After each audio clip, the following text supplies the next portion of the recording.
Listen, believers, I've made videos about this before, but it seems as if I need to repeat this over and over again.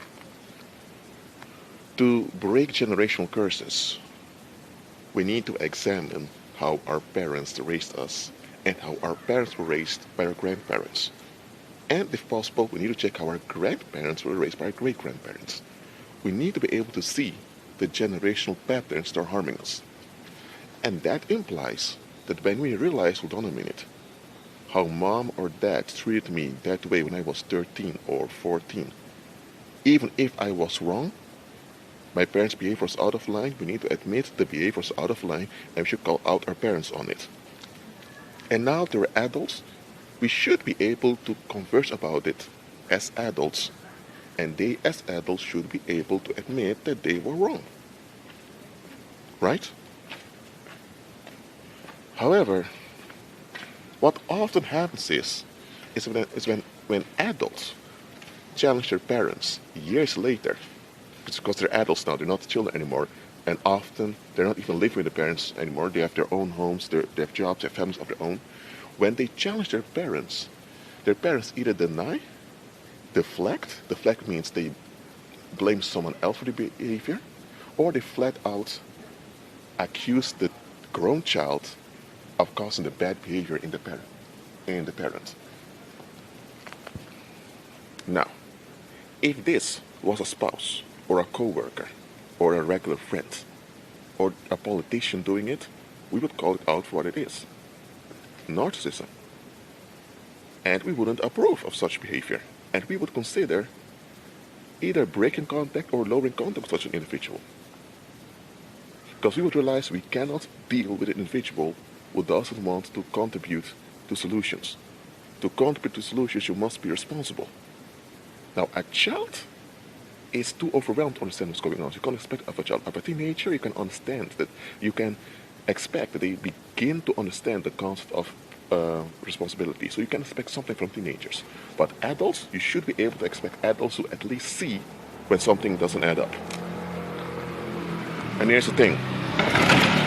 Often, when you remember disturbing behavior of your parents, or better, the disturbing neglect of the community for enabling bad behavior in your parents, because your parents never act just on their own. They are part of a community that enabled their behavior.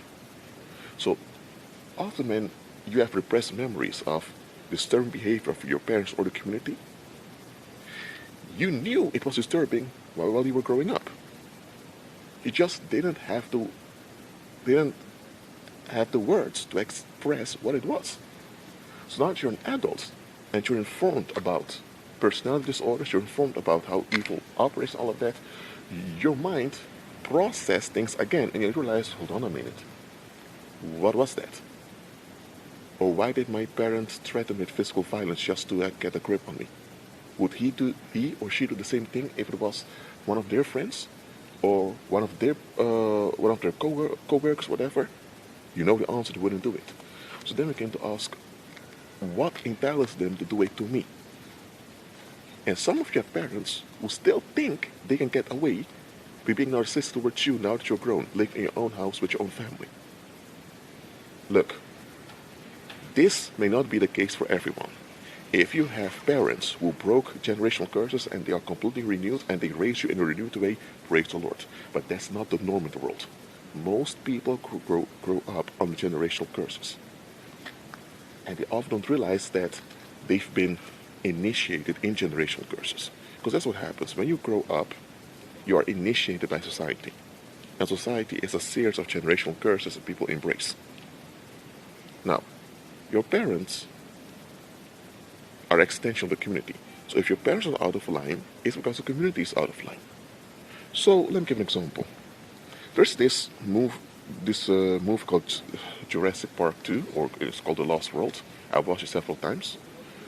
When I was a kid watching it, there were some scenes that I didn't capture well. When I was an adult and I watched it again, there was this scene in which you have this lead character, I believe his name in the movie is Dr. Ian Malcolm, something like that. Okay, this lead character who has a daughter with a black woman, but the black woman is not in the image.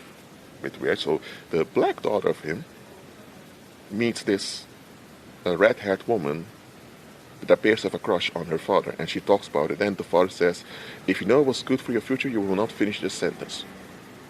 And me, as a watcher, I understand too clearly. He would smack the daughter or something like that if she would finish that sentence, because it was against the norm of minding your own business. But then I thought, hold on a minute.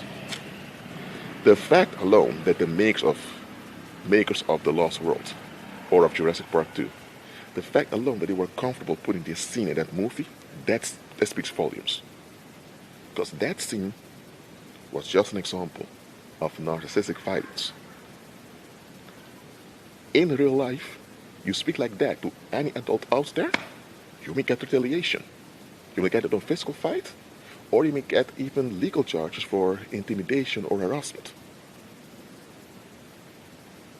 That is behavior you don't use against someone younger than you, especially not a child. You don't use that behavior against anyone. Yet they're confident enough to put it in a movie. That is because such behavior is common in the public. If they know that a type of behavior is repulsed by the community, they will not dare to put it in a movie because they know people will begin to boycott the movie and they're in trouble. And the girl that was dressed like that in the movie is black, and the guy that spoke to her like that is a white, or so-called father. That's the character in the movie.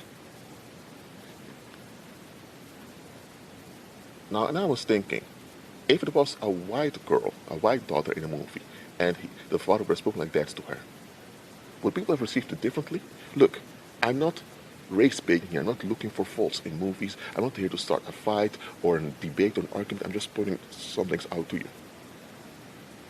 I'm just putting something out to you here. Generational curses are the norm in the world. And too many of us are so comfortable with narcissistic violence by our own people that we don't recognize that we're actually enabling harm on ourselves. Look, when you were a child, you had no other options, and you have this. And if you have an adult who was out of line, you often would just comply, because if the adult loses his mind and hits you, you can end up in a hospital or you may die, or you may become paralyzed or whatever. So, to avoid danger, you comply. But once you're older, you must be able to reflect and think, hold on a minute. This adult was out of line.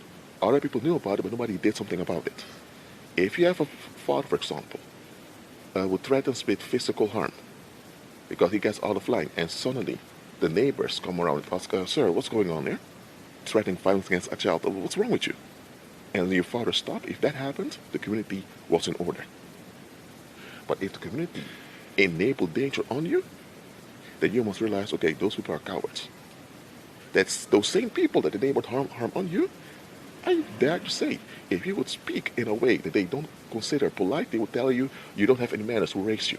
So that same community demands tribute from you, in a sense, in a form that they expect you to conform to their expectations. You don't conform to their expectations, they violate you, they punish you. So they have expectations, but they don't want any obligations towards you. And too many of us grow up accepting this pattern. Listen. Parents, grandparents, they all had issues that they had to process. They made mistakes. They were wrong in multiple places. Of course, we forgive, but we should process. And to process things implies that we need to be real with ourselves by admitting this was not correct. This was wrong.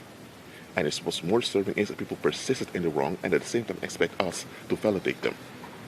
If anyone out there would come to you and tell you, make me feel good about myself or else I hate you, you would call the cops on them and tell me, stay away from me.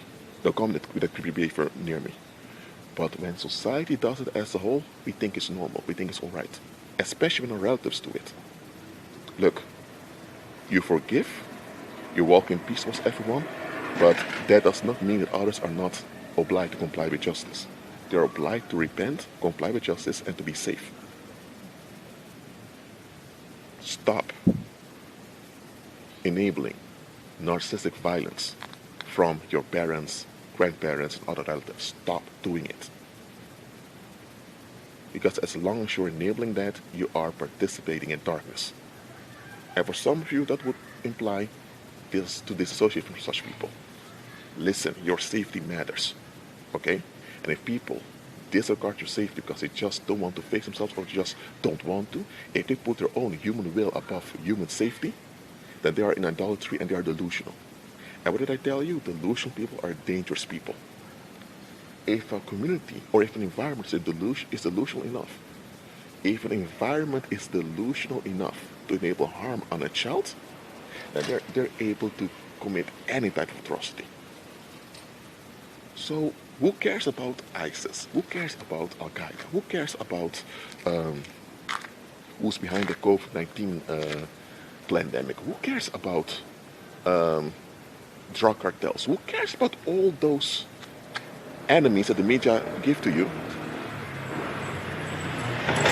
While you have neighborhoods that agree harm on the most vulnerable members of their community.